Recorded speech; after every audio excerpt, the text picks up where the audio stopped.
In this video, I'm going to be talking about someone that was extremely popular and has left a legacy that still hangs on us today, but also killed many people and has affected the intelligence of people across the world in negative ways, notably. The effect was so devastating that he had to take an absence of leave to recover from it. Those of you who think I'm going to be talking about the big man himself, the Lord on high, are going to be disappointed, because this man was human. Those of you who think I'm going to be talking about someone in the Bible will also be disappointed, because he lived less than 200 years ago. Those of you who think I'm going to be talking about someone in the church are also going to be extremely disappointed, because his religion is unspecified. This is the story of Thomas Medgley Jr., the man who killed more people than anyone on Earth.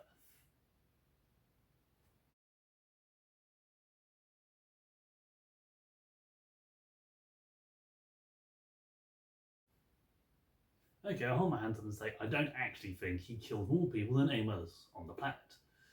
But since I totaled the kill count of God versus man in one of my early videos, I have been thinking that some would say I was extremely unfair towards God and man. Yes, mankind killed more people in just 4 years of bloody combat and bombings, and that just being the Second World War, which some might say was a religious war. But to be fair, that was a result of millions of combatants with modern firearms and artillery shooting at many more doing the same. God was one being, and regardless of his power, it's a bit like comparing one very angry polar bear with a swarm of locusts. If the bear had a nuke, it could have had a chance of causing more damage than such a swarm. Locusts can come in swarms of up to billions of individuals and cover over 400 square miles. So this is just to balance it out.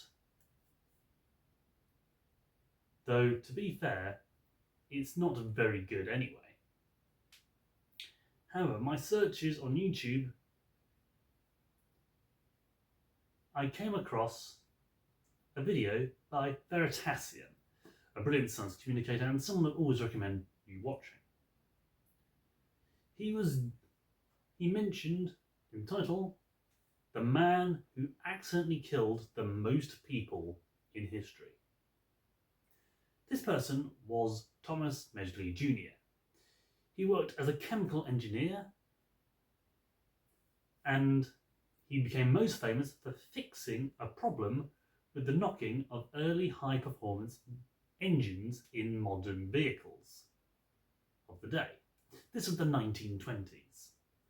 The fuel additives that he developed was tetraethyl lead, solving the problem of the knocking and drastically improved the performance of the engines. This leaded fuel quickly became the standard and was used across the world. However, this was the first thing that caused major issues for the world. We all know lead is toxic and is extremely hard to remove from the body due to its chemical interaction with the body mimicking calcium and settling into our bones. This also breaks down the protective sheath around axons in the brain and blocks neurotransmitters. You may be wondering what this has to do with God.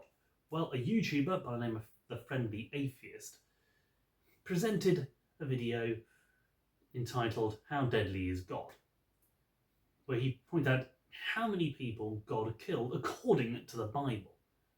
I didn't read the whole video, just saw the exact numbers he put up. He put two numbers. One was numbers that he could actually verify in the Bible. The other was an estimated one. I addressed this in a couple of videos, one of which is only existing in video format, because I can't find the essay. However, the main point, which I did in a video about God not being human, gave the maximum estimate of around 25 million people. Note that is the maximum, and even the friendly atheist was willing to admit that it was out there and only speculative compared to what was clearly stated in the biblical texts. So, with Midgley's lead-based compound increasing the global level of toxicity, how does his death toll stack up against God's?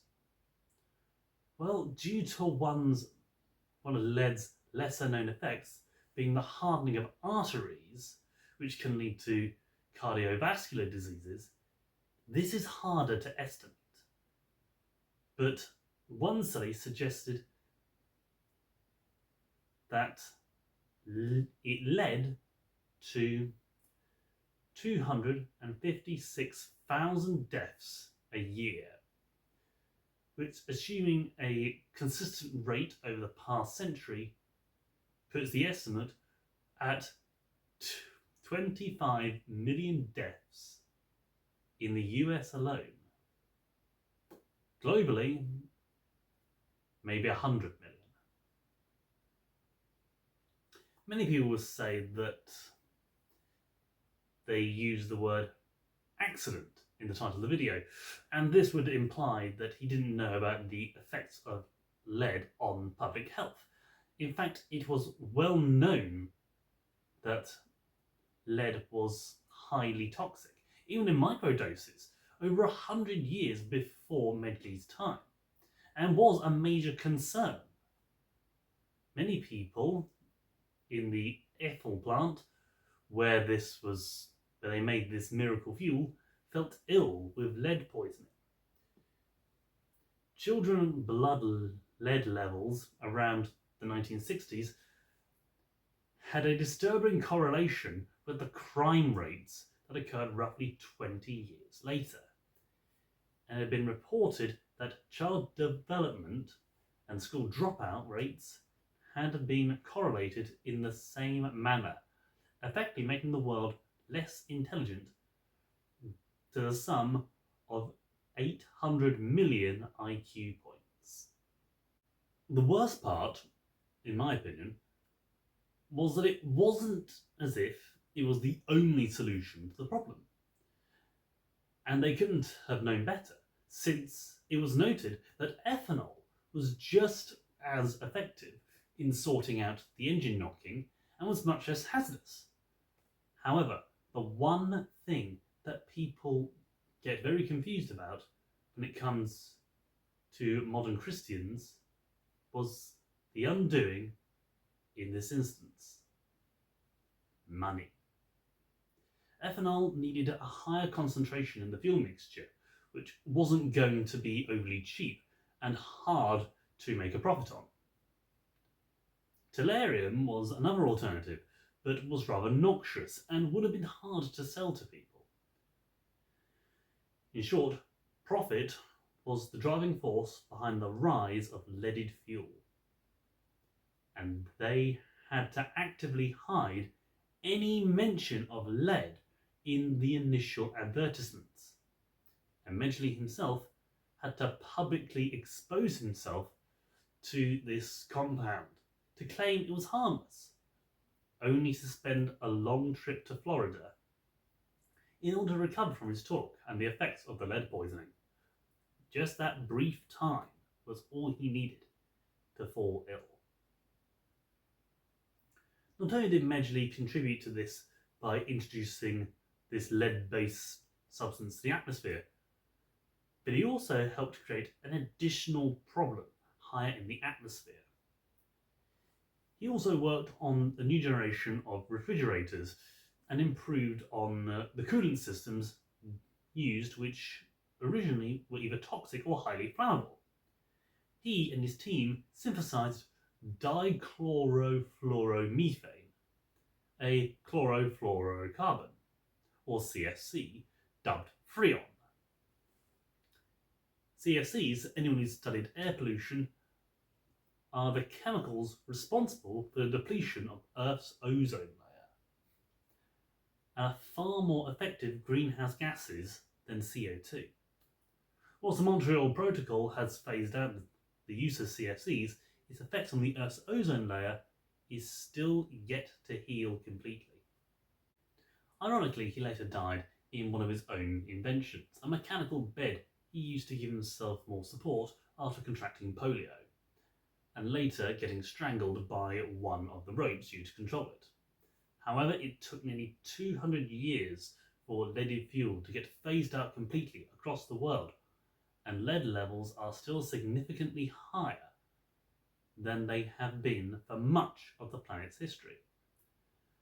And with all the mental and physical health effects that can cause. One man, for the sake of profit and self-worth, caused millions of deaths in less time than many of the patriarchs were reported to have lived.